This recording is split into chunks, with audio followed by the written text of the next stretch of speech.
Ladies and gentlemen, boys and girls, what's up? Welcome back to Hyper Bitcoinization. My name is Spike, here to provide you some more value and knowledge on the Bitcoin industry, the ecosphere, the space.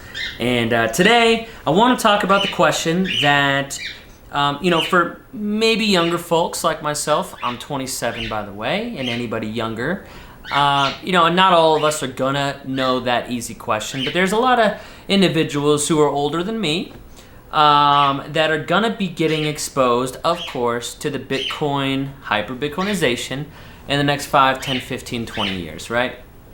And so they ask me, how do I acquire Bitcoin? How do I buy Bitcoin? It's fairly easy right now in 2022. Back in the day, it was a little bit harder, and it was definitely not something to trust as much. So the simple answer is a Bitcoin exchange. And there's a lot of exchanges now, a lot of different companies that allow you to buy Bitcoin from them.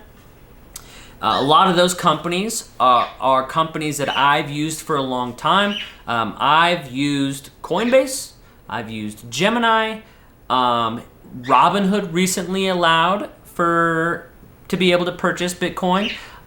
There's BitMEX, there's Binance, there's thousands of different Bitcoin exchanges. So if you want to, depending on the type of country you live in or city or state, you may have a different one that you're going to be using based off of rules and regulations. So the best thing that you can do is just hop onto Google, type in Bitcoin exchanges, and find the one that best suits you. I really like Coinbase. They do have some fees. They're not very big fees, but I've been purchasing Bitcoin for a very long time on a weekly basis. There's a couple months where I do it on a daily basis, but I would not have accumulated nowhere near the amount of coin that I have if it was not for these exchanges. Now, here's one thing that you should know about these exchanges. Just because you can buy Bitcoin off of these exchanges does not mean that you should trust leaving them on the exchange. You may have heard a lot of news or updates about a lot of these companies or exchanges getting hacked, where funds and money and Bitcoin get stolen.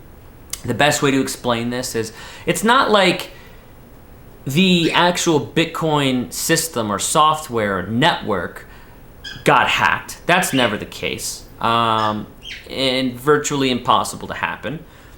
What I can kind of explain it towards is if a bank gets robbed, it's not like the US dollar network got hacked, right? A bank just got robbed. It has no actual threat against the US dollar. And it's the same way with Bitcoin. So any exchange, just like any website, can get hacked.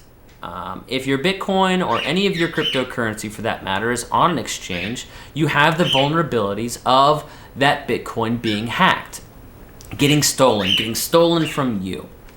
So, which ways can you protect yourself after you buy some Bitcoin? Well, the first thing to do after you buy some Bitcoin, I always tell people, wait until you get what you think is a lot of money.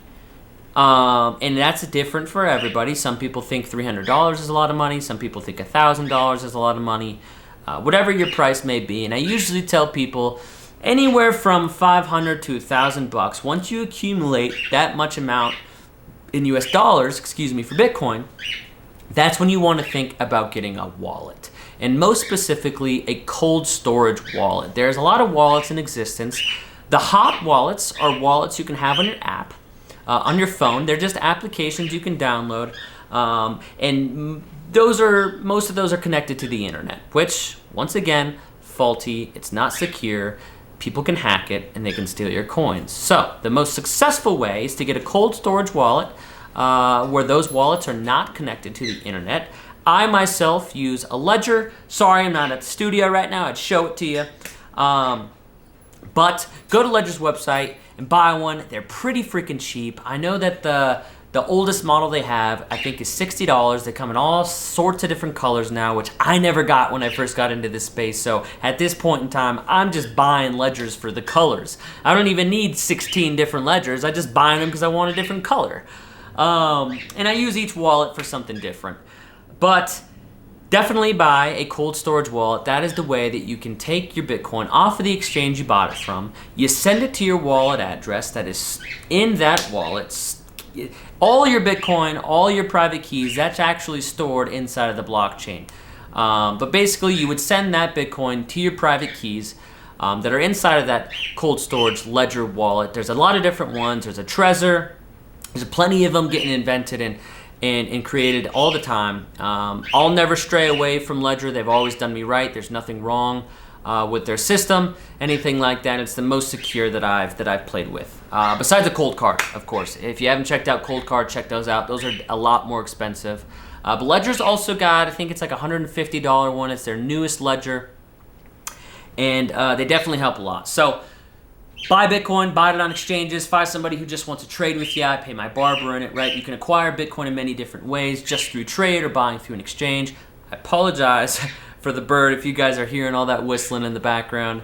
But definitely take your Bitcoin off exchanges, send it to your own wallet. And the other reason why you definitely want to take it off exchanges is because some exchanges, and we've seen this year through this bear market in 2022, some exchanges can go insolvent. And the Bitcoin that they own, technically it says you own, let's just call it $500 in that exchange account.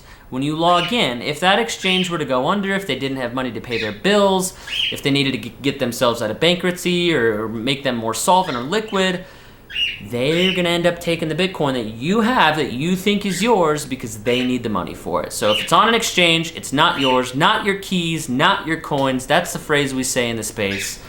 So buy some Bitcoin, get some Bitcoin traded to you, and definitely get a cold storage wallet. I hope this helps, guys. Please like the video, subscribe, that'll help me out a lot. Comment if you have any questions, that way I could follow up on those. Hope everybody's having an awesome day. Peace out.